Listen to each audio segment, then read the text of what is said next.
कर लिया था, ठीक है।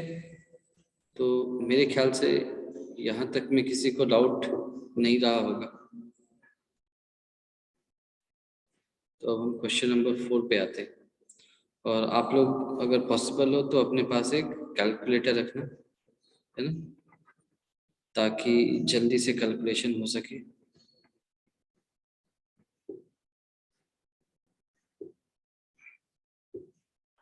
सर ऐसे लेंथी कैलकुलेशन एग्जाम में आएंगे तो क्या नहीं नहीं, एग्जाम में नहीं आएंगे ऐसे। ये तो बुक है तो इसमें तो ऐसे क्वेश्चंस दे रखे हैं। एग्जाम में क्वेश्चन के टाइप्स तो ऐसे रहेंगे और उनके वैल्यूज सिंपल रहेंगे।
तो ये क्वेश्चन है, ऑब्वियस सा क्वेश्चन है ये।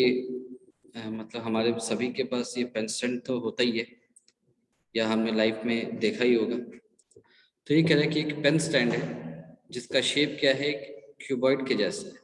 ये तो क्यूबॉइड कैसा दिखता है, तो इस तरह से दिखता है। बहुत सारे रेक्टेंगल्स एक दूसरे के ऊपर इम्पोज हैं। ये ऐसा दिखेगा, ठीक है।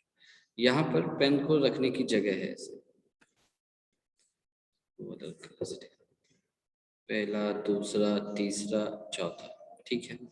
और इनका जो शेप है वो कोन की तरह है, ताकि पेन आपका इस पे खड़ा रह सके ऐसे। तो जाहिर सी बात है, ये पूरा जो पेन स्टैंड है ये लकड़ी का बना हुआ है, वुड का बना हुआ है। तो ये जो 4 होल्स हैं इसमें से तो लकड़ी निकालनी पड़ेगी, है ना, एक कैविटी बना करके कोन के शेप में, तभी हम इसमें पेन रख पाएंगे। तो 4 कोनिकल कैविटीज बनाई गई हैं, ठीक है। तो ये कह रहा है कि a pen stand made of wood is in the shape of a cuboid with 4 conical depressions to hold pens, ठीक। The dimensions of the cuboid are, तो लेंथ दे रखा है 15 centimetres, breadth is equal to 10 centimetres, और इसकी height है 3.5 centimetre ऐसा। The radius of each of the depression is 0.5 centimetre. यानी ये जो कोन बनाया हमने, एक कोनिकल डिप्रेशन बनाया यहाँ पर जो, तो इसका जो रेडियस है वो है 0.5 सेंटीमीटर। तो आर दे रखा है 0.5 सेंटीमीटर, ठीक है। And depth is 1.4 centimetre. तो डेप्थ का मतलब क्या हुआ, हाइट 1.4 सेंटीमीटर, यानी ये जो डिप्रेशन है ऐसे, तो रेडियस है 0.5 और ये जो हाइट है यानी डेप्थ है ये है 1.4। कह रहा है find the volume of would in the entire stand. तो ये कैसे निकालेंगे, volume of the would, volume of cuboid sir minus volume of 4 cone। ठीक है। तो इसको लिख दिया volume of cuboid minus volume of 4 cones, ठीक है। क्योंकि इन्हीं कोन्स में तो पेन रख रहे हैं, तो इसी से लकड़ी को हटाने की जरूरत है ताकि पेन आ सके। तो वॉल्यूम ऑफ क्यूबॉइड क्या होता है, length into breadth into height. ये चलो ऐसे लिख दिया, L into B into H, minus volume of 4 को, तो 4 इंटू वॉल्यूम ऑफ 1 को, तो पाई are square H.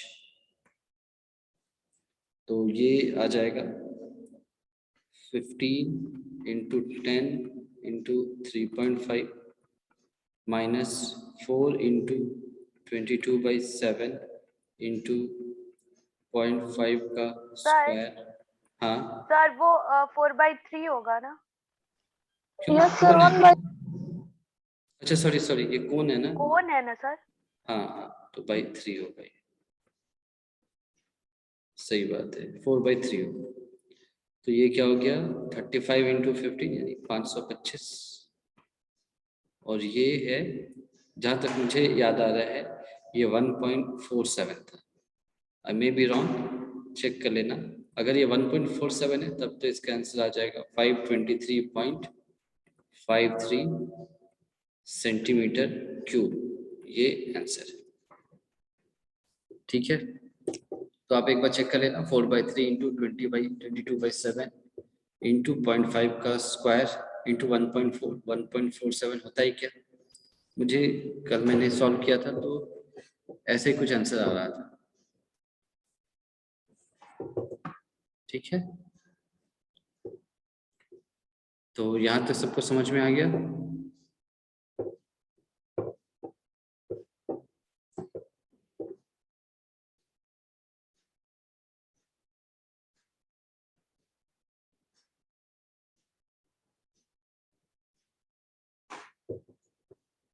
Hello, yes sir. ये समझ में आ गया ना सभी को? सबने नोट कर लिया ये? यस। ठीक है, तो फिर अब हम क्वेश्चन नंबर 5 में आते हैं।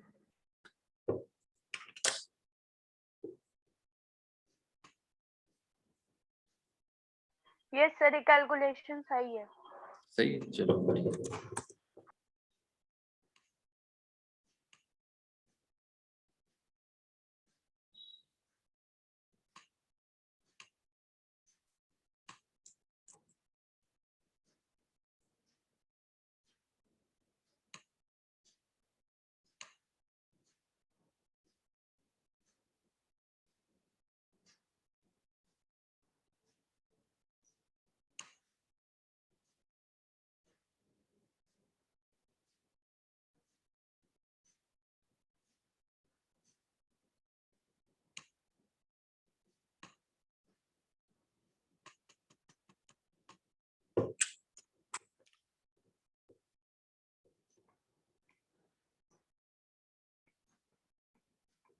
तो क्वेश्चन नंबर 5 को आपने पढ़ा कि a vessel is in the form of an inverted कोन।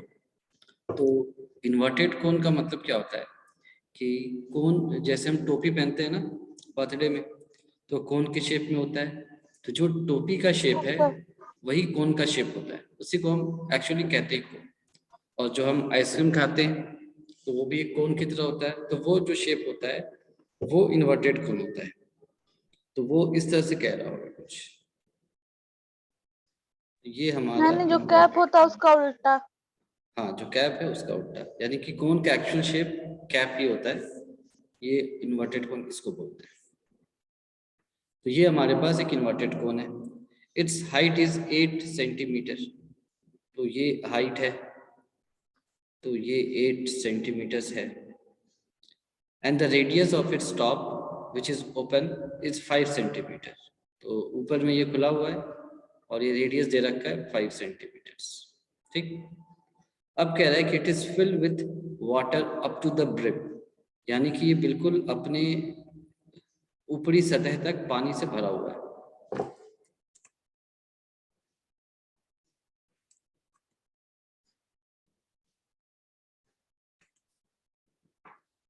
ये ऊपरी सतह तक पानी से भरा हुआ है ऐसा। ठीक है, इसी को कहते हैं अप टू द ब्रिम। ठीक,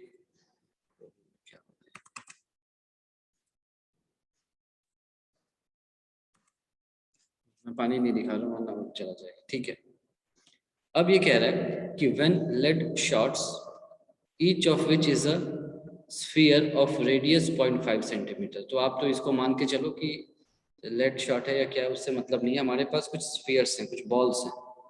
ठीक है, और ये बॉल्स कैसे हैं कि इनका जो रेडियस है वो क्या है 0.5 सेंटीमीटर, उसको हम इसमें ड्रॉप कर रहे हैं। तो हमने मेरे ख्याल से फिजिक्स में आर्किमिडीज प्रिंसिपल पढ़ा होगा 9th में सबने। तो अगर मैं एक बॉल को इस कोन जिसमें कि कोनिकल वेसल जिसमें कि वाटर है उसमें ड्रॉप करूंगा तो क्या होगा? जितना सर, मतलब पानी बॉल का ऊपर शेप होगा पानी उतना और पानी गिर जाएगा। ठीक है, यानी कि जितना जितना वॉल्यूम बॉल का है same amount of same volume of water displace हो जाएगा, यही होगा ना। यानी कि हमने एक यस सर। बॉल को ड्रॉप किया तो थोड़ा सा पानी उसी के वॉल्यूम के बराबर ऐसे डिस्प्लेस हुआ। फिर मान लो किसी ने एक और बॉल को इसमें डाला तो उतना ही पानी और डिस्प्लेस हुआ। ऐसे करके हम बॉल्स डालते जा रहे हैं और पानी डिस्प्लेस होता जा रहा है। ठीक है, कह रहा है कि 1/4 of the water flows out, यानी हमने n नंबर ऑफ बॉल्स डाले और कुछ वॉल्यूम हमारे पास पानी का यहाँ इकट्ठा हो गया ऐसे। और ये जो पानी इकट्ठा हुआ इसका जो वॉल्यूम है वो क्या है? ओरिजिनल वॉल्यूम के 4th पोर्शन में है, v/4 है। तो find the number of lead shots drop in the vessel. तो ये तो आसान है, एक जो बॉल है स्फीयर है उसका वॉल्यूम हमें पता चल जाए, उसको n से मल्टीप्लाई कर दें तो वो किसके बराबर होना चाहिए? v sphere into n। ये समझ में आया? v क्या है? Volume of water in the cone. तो पहले हम वो निकाल लेते हैं, वॉल्यूम ऑफ वाटर इन कोन। तो ये तो होता है 1/3 पाई आर स्क्वायर एच, ये आ जाएगा 1/3 पाई आर स्क्वायर एच। इसको एज इट इज अभी रहने दिया, ठीक है। फिर सर ऐसे करेंगे क्या, जैसे जो वेसल्स का पानी है कोन के अंदर उसका वॉल्यूम निकाल लेंगे, फिर उसको 1/4 से डिवाइड कर देंगे और एक स्फीयर का जो आएगा हमारा स्फीयर का वॉल्यूम जितना आएगा उसको उससे इंटू कर देंगे। हाँ वही करेंगे, है ना। पहले तो हमने देखो निकाल लिया पानी कितना है हमारे पास, वो हमने निकाल लिया 1/3 पाई आर स्क्वायर एच, ठीक है। फिर हमने निकाला कि volume of water displaced,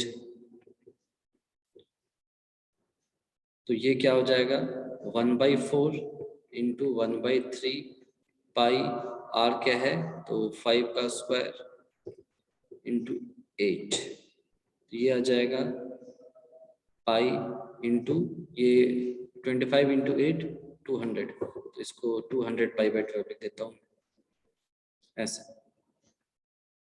200 पाई/12 centimetre cube. इतना पानी डिस्प्लेस हुआ है, तो इतना वाटर डिस्प्लेस हुआ, इसका मतलब है कि इतने ही वॉल्यूम के स्फीयर्स कोन के अंदर मौजूद होंगे, ठीक है ना। तो देयरफॉर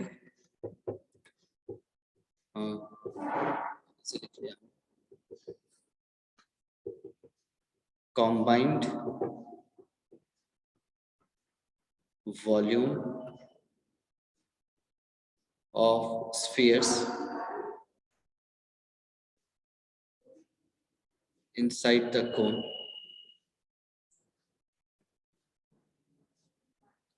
तो ये क्या हो जाएगा, ये 200/12 पाई। यहाँ तक ठीक है कि अगर 200/12 पाई सेंटीमीटर क्यूब इतना वाटर, इतना वॉल्यूम ऑफ वाटर अगर डिस्प्लेस हुआ है, इसका मतलब है कि इतना ही वॉल्यूम स्फीयर्स के अंदर मौजूद होंगे कोन के, ठीक है ना। तो हमें अगर एक कोन का वॉल्यूम पता चल जाए और उसको हम इससे डिवाइड करें तो n मिल जाएगा। Therefore number of spheres into volume of एक स्फीयर ऐसा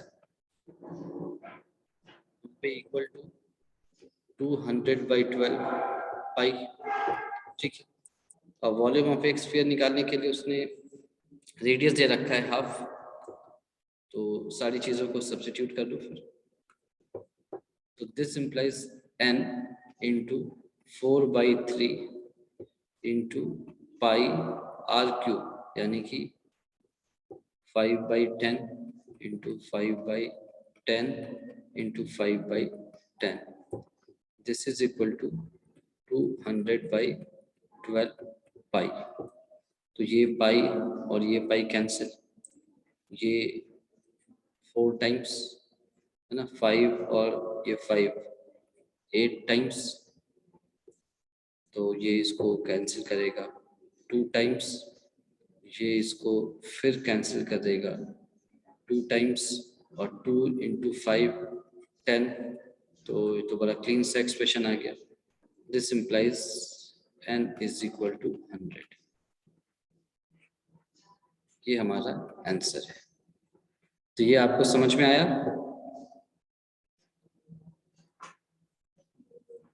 बताओ, ये समझ में आया अच्छे से कि आपने इसको कैसे सॉल्व किया? Yes sir. है ना। तो इसको देखो, एक और चीज इसमें आप देख सकते हैं कि हमने इसको कहीं सॉल्व नहीं किया, मतलब जैसे यहाँ पर पाई आर स्क्वायर एच, तो इसको इसी फॉर्म में रहने दिया है ना, इसको आगे सॉल्व नहीं किया और आंसर बड़ी आसानी से आ गया। अगर आप इसको सॉल्व करने जाते, सम वैल्यूज आप लेकर के आते, फिर 1/4 करते, फिर कुछ वैल्यू लेकर के आते, फिर वॉल्यूम ऑफ स्फीयर निकालते, फिर एन को निकालते, आंसर तो वही आता, पर कैलकुलेशन बहुत ज्यादा उसमें लंबी हो जाती है। ठीक है, तो इस तरह के क्वेश्चन में हम क्या करते हैं, उसको पाई के टर्म्स में ही रहने देते हैं। आखिरी में जो भी कैंसिल होना है हो जाएगा और एक ही बार हमें कैलकुलेट करना पड़ेगा। तो यहाँ तक सबको समझ में आ गया? तो नेक्स्ट क्वेश्चन पर चलें। ठीक है यस सर। ठीक है, अगर किसी को नोट करना हो तो मुझे रोक देना बीच में। सर नोट कर चुके हैं। ठीक है, तो चलो फिर हम लोग क्वेश्चन नंबर 7 शायद 7 में आते हैं।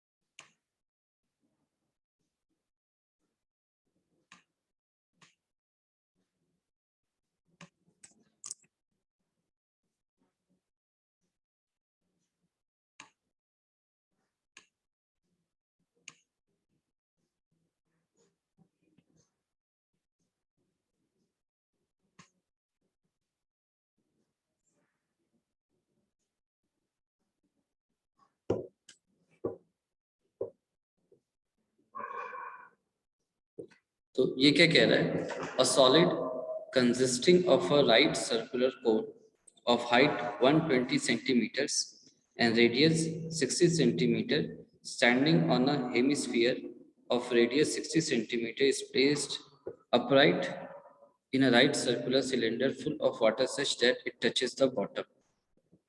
Find the volume of water in the cylinder if the radius of the cylinder. ये आगे वाले एक्सरसाइज में आगे क्या same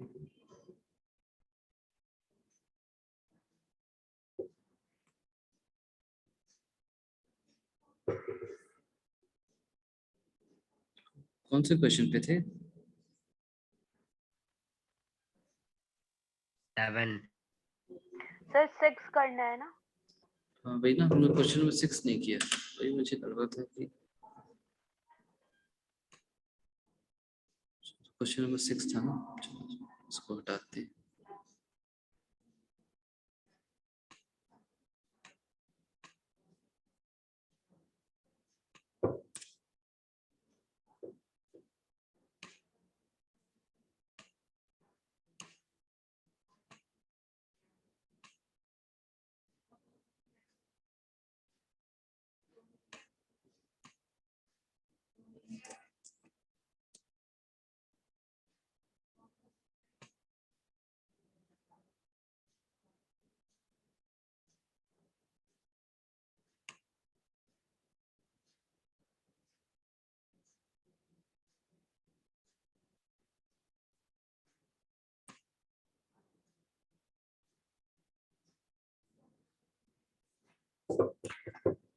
A solid iron pole consists of a cylinder of height 220 centimeter and base radius 24 centimeter, which is surmounted by another cylinder of height 60 centimeter and radius 8 centimeter.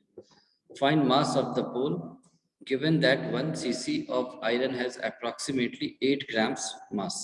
ठीक है, तो ये क्या कह रहा है कि एक आयरन पोल, तो हमने आते जाते रास्ते में कई बार आयरन पोल देखा होगा।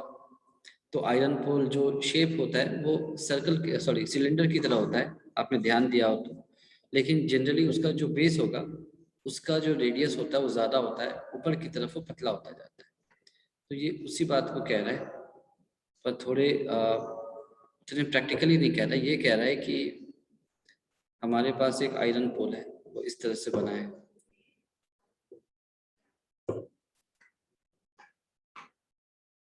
और जो नीचे वाला पोल है उसके बारे में बता रखा है उसने कि इसकी जो हाइट है वो है 220 सेंटीमीटर्स, और जो बेस डायमीटर है यानी कि जो बेस रेडियस है वो है 12 सेंटीमीटर्स। बेस डायमीटर 24 है, तो radius 12 centimetre, which is surmounted by another cylinder of height 60 centimetre. यानी हम यहाँ पर एक एक्सिस बना लेते हैं, यहाँ पर एक दूसरा सिलेंडर है, वो भी आयरन का बना हुआ है, ऐसे।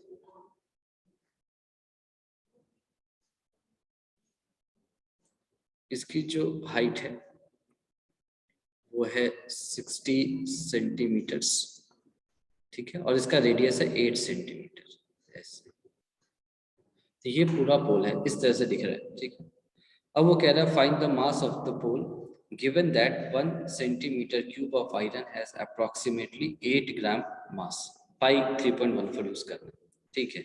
तो 1 सेंटीमीटर क्यूब, तो अगर हमें थोड़ा पता हो फिजिक्स, तो डेंसिटी इज इक्वल टू क्या होता है, मास पर यूनिट वॉल्यूम।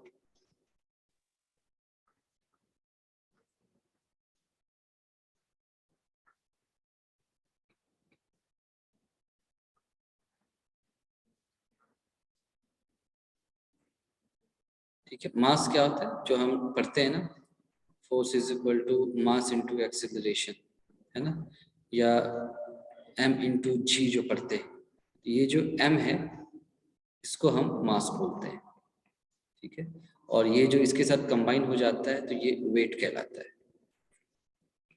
ठीक है। तो anyways coming back to the question, यहाँ पर 1 सेंटीमीटर क्यूब की बात कर रहा है वो, यानी वो एक तरह से वॉल्यूम की बात कर रहा है। तो वो कह रहा है कि अगर 1 centimetre cube volume of iron है मेरे पास, तो उसका जो मास होगा वो 8 ग्राम होगा। तो अगर ऐसा है तो ये जो पूरा पोल बनाने में जो आयरन लगा होगा, उस पूरे आयरन का कितना मास है, ये हमसे कह रहा है। तो ये हम कर सकते हैं कि हम टोटल वॉल्यूम निकाल लें, इसको बनाने में, इस पोल को बनाने में कितना वॉल्यूम ऑफ आयरन लगा, फिर 1 सेंटीमीटर क्यूब का 8 ग्राम मास है, तो जितना हमारा वॉल्यूम आया उतने सेंटीमीटर क्यूब का मास कितना होगा, ये हम निकाल लेंगे। तो इस बात को ध्यान में रखते हुए हमने यहाँ लिखा कि वॉल्यूम ऑफ आयरन पोल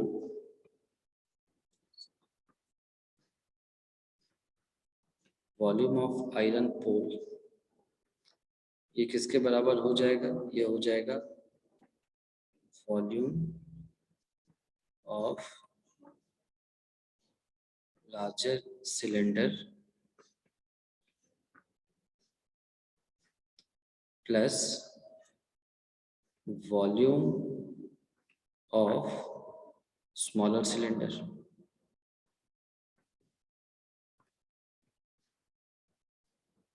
ऐसा, ठीक है। बाकी वॉल्यूम का फॉर्मूला सेम है, ये हो जाएगा पाई r1 square h1 plus pi r2 square h2। तो pi common, r1 square h1 plus r2 square h2, ये आ गया, ठीक है। अब यहाँ पर डिटेल सारे लिख लेते हैं। r1 है 12 सेंटीमीटर, r2 है 8 सेंटीमीटर्स, सिमिलरली h1 है 220 सेंटीमीटर्स और h2 है मेरे ख्याल से 60 सेंटीमीटर्स। अब सारी चीजें हैं हमारे पास, इसको यहाँ पर सब्स्टिट्यूट कर देते हैं। Therefore V आयरन पोल ये हो जाएगा पाई, और r1 क्या था, तो 12 स्क्वायर इंटू 220 प्लस r2 यानी कि 8 स्क्वायर इंटू H2 यानी कि 60। तो इसको मैं कैलकुलेटर से भी सॉल्व करता हूँ।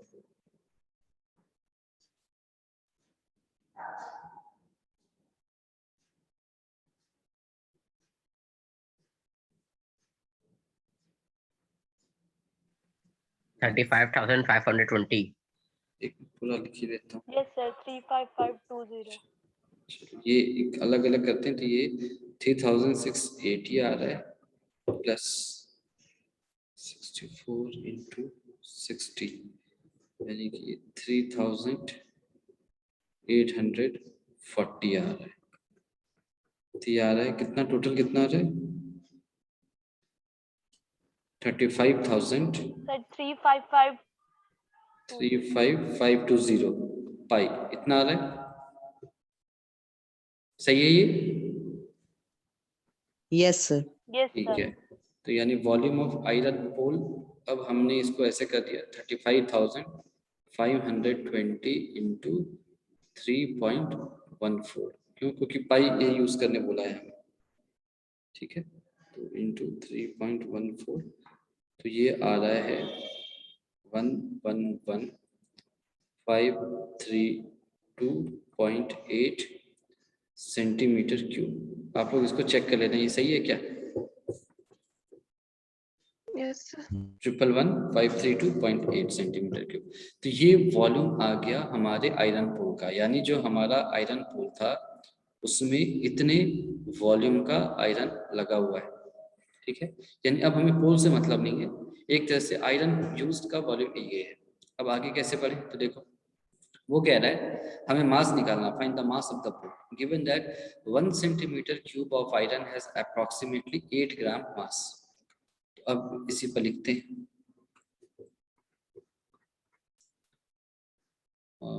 ऐसे लिखते हैं 1 cc ऑफ आयरन,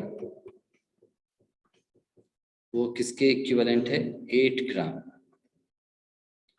तो therefore 111,532.8 cc of iron, cc मतलब centimetre cube, this is equivalent to, ये क्या हो जाएगा, दोनों साइड को हमने 111,532.8 से मल्टीप्लाई किया, इतना ग्राम आ जाएगा। ठीक है, अब लेकिन ये आपको दिख रहा है ये बहुत बड़ी वैल्यू आ रही है, तो इसीलिए हम क्या करेंगे 532.8 इंटू 8 डिवाइडेड बाई 1000 कर देंगे, तो ऐसा करते ही ये केजी में कन्वर्ट हो जाएगा। तो अब इसको हम कैलकुलेट कर लेते हैं।